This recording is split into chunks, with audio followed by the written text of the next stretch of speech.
I'm not sure I understand how buyouts work in college football. I mean, I do understand why you want to fire a coach. I understand why LSU wanted to fire Brian Kelly. I understand that he had $53 million left because he just signed a 10-year deal. I get how that works. I do. I get that when you sign a 10-year deal in 2021, let's say you're making between $9 and $10 million a year, and that you're all of a sudden not playing well. I sort of understand, except for the fact he's got 5 years left at about $10 million a year. Brian Kelly is looking to get $50 million paid to him by LSU after being fired over the weekend. And I started thinking about all these coaches who have gotten all these buyouts this year and how impatient. It's like college teams are being run by professional owners, presidents, and GMs. The patience level. Stop signing coaches to these contracts. That's one way to avoid the buyouts.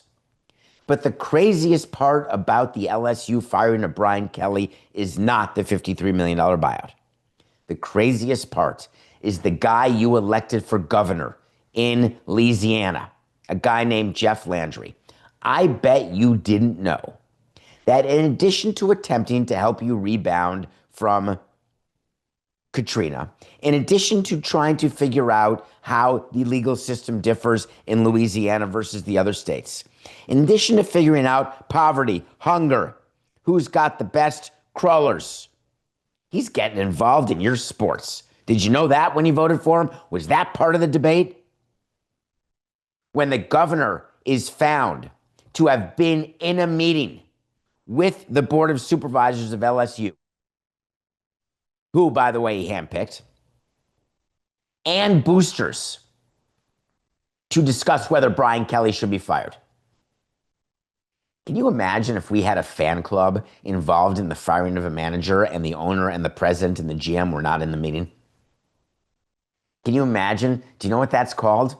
That's called every day when everyone who doesn't work for the team sits around the water cooler to talk about what's best for the team.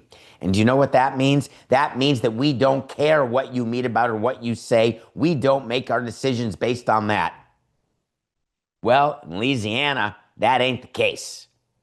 Because when the governor has a meeting with the Board of Supervisors and key boosters, they don't need the athletic director, Scott Woodward. They made a decision. They're firing right now. They're firing Kelly. You know what else they had to decide during that meeting? Who's going to pay for it? Because it sure as heck fire wasn't going to be the budget, no matter how much these universities protest and say there was just the last guy fired where they came out and said, no, we're paying the buyout. We're paying the buyout. What a bunch of horse hockey. That buyout is being paid by boosters, and that booster money could have gone to other stuff, folks. Don't be fooled when everyone always says, oh, yeah, boosters are paying for it. We raised the money. It's not coming out of our budget. Really? What if you raised that money and you could put it into the budget? You could endow a science chair. You could sign an extra cornerback or even a quarterback. What about that? We didn't hear anything about a negotiation. Is Brian Kelly going to get paid every 2 weeks for the rest of his contract? Are they going to try to give him a lump sum to get rid of him where they can write off, because that's an accounting rule. Even in Louisiana, if they pay him a lump sum right now, they get to get his contract completely off the books, which is helpful going forward. If you are Brian Kelly, take the money now. Take a lump sum now. Just argue the discount rate. You would be very smart to do it. These universities getting this impatient with these schools on such a consistent basis and watching the millions of dollars fly away. We've got more coaches making more money in buyouts than I can remember ever, and that is total recency bias. But the fact of the matter is, I think I'm right.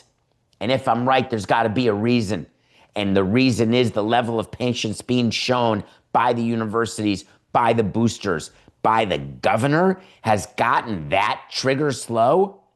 You got to take the power out of their hands, man. Because if you've got fans running your team, you're getting nowhere fast. I guarantee it.